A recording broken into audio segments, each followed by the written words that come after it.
tutuluyan kita? Ano ko, tanga? Ha? Kasi pag ginawa ko yun, edi natapos yung paghihirap mo. Ano ka ba naman? Loling, gusto ko nga nakikita kong naghihirap ka dyan sa kama mo. Gusto ko nakikita mo na pinapaikot ko sila sa kamay ko, pero wala kang magawa. Kahit anong gawin mo, talaga wala kang magagawa kasi wala nang kwento yung katawan mo.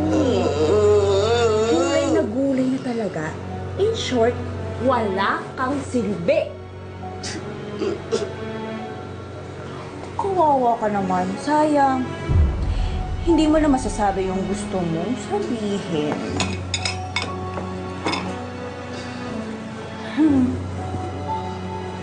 Oh, kumusta na si Manang? Rob! Anong nangyayari? Ano sinasabi si Manang? Wala naman ako maintindihan. Puro ungol lang. Di, kinukuha ko nga sa kanya yung recipe eh. Kasi gusto kong ipagluto ka sa si Sydney. Eh kaya lang puro lang naiintindihan ko. That's good. You know, actually, that's a good idea. Magluto ka, sama mo si Sydney, turuan mo. Matutuwa pa yun. Sige. Okay? Sige. Manang, ang sabi ni Vicky, meron daw yung sinasabi. Eh, inuungol-ungol kayo. Ano ba ang sabihin? Okay lang, huwag na kayo magsalita. Actually, mabuti nga yun. Nagsusumikap kayo magsalita. Baka gumaling agad-agad yan. Tawa ng Diyos, ha? Oo, huwag na kayo magsalita. Okay. Magaling mo na kaya mag-relax yun.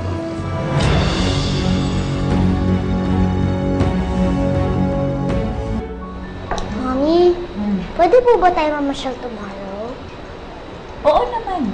Basta kasama yung daddy mo. Eh, pag wala po siya. Eh, di next time na lang. Bakit po? Basta! Sige na po, Mami. Pasyal na po tayo. Sige na, Mami. Ah! Tingnan mo yung ginawa mo, ha? Tingnan mo!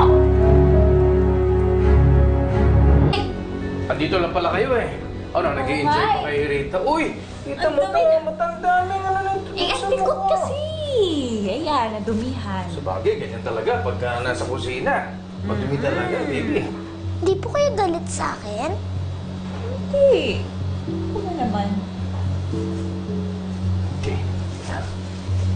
Okay. Alam mo, dapat madalas siguro niyo ginagawa ito. Kung nag-i-enjoy kita talaga kayo. Sabi, nagbabati kay Sydney. Oo naman. Sige, tuloy niyo lang yan, ha?